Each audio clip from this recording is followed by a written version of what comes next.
ناظرین، infection control society آپ کی بہتر صحت کے لیے آپ کو بیماریوں پریشانیوں سے بچانے کے لیے مختلف ویڈیوز کے سلسلے کو جاری کیے ہوئے ہیں۔ ہم آپ کو یہ بتا رہے تھے کہ ڈاکٹر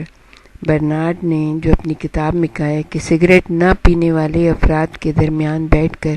سگریٹ نوشی مت کریں، تو اس کی ایک خاص وجہ ہے،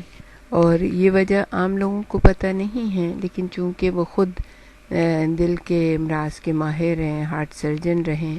تو انہیں یہ چیزیں بہت اچھی طرح سے معلوم ہے اور اسٹڈیز بھی بہت ان کے سامنے ہیں۔ وہ کہتے ہیں کہ سگریٹ نوشی واقعی خطرناک ہے، لیکن دوسروں کے درمیان بیٹھ کر سگریٹ نوشی کرنا بھی اتنا ہی خطرناک ہے جتنا کہ خود سگریٹ پینا۔ امریکن سگریٹ نوشی کے خلاف کافی سخت رویہ رکھتے ہیں۔ اس کی کئی وجوہات ہیں کہ وہ اس کے خلاف پبلک مقامات پر ایکشن لیتے ہیں۔ آج سائنسی اعتبار سے اس بات کی تصدیق ہو چکی ہے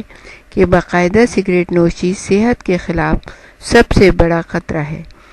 جبکہ بہت سی تحقیق نے ثابت کیا ہے کہ دوسروں کی سگریٹ کا دھواں بھی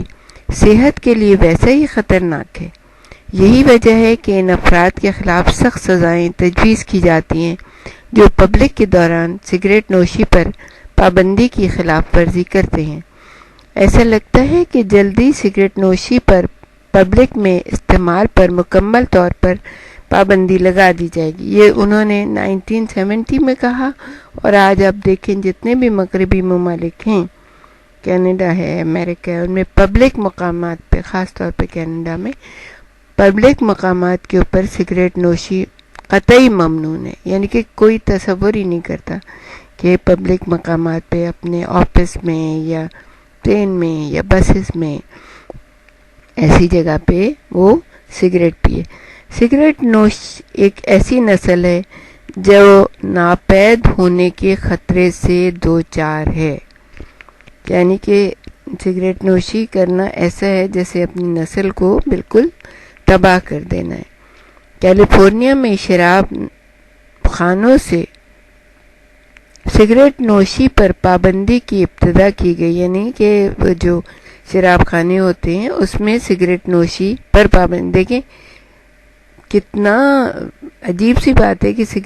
شراب نوشی خود ایک بہت بڑا فیکٹر ہے انسان کی صحت کو تباہ کرنے کے لیے، لیکن اس سے بھی بڑا فیکٹر وہ یہ سمجھتے ہیں کہ انسان کی تباہی کے لیے سگریٹ نوشی ہے، تو انہوں نے سب سے پہلے جو ابتدا کی وہ وہاں سے کی تھی، اور پہلی اسٹڈی کے نتائج جاری کیے گئے۔ سین فرانسسکو میں ڈاکٹر مارک آئزن نے 53 ویٹرز کا نئے قانون سے پہلے اور بعد کے اثرات کے حوالے سے معائنہ کیا۔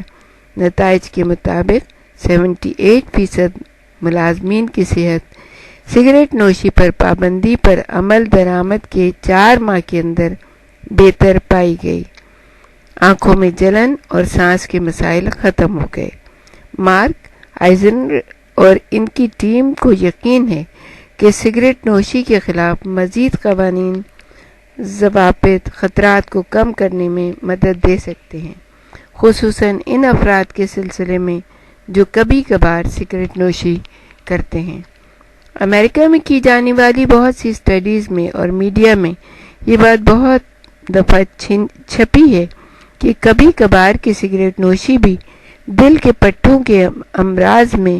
باقاعدہ سگریٹ نوشی کی نسبت زیادہ تیزی سے مبتلا کرتی ہے۔ باقاعدہ سگریٹ نوشی کے دوران تمباکو کا استعمال وقت گزرنے کے ساتھ ساتھ جسم میں ایک دفاعی نظام تیار کر دیتا ہے،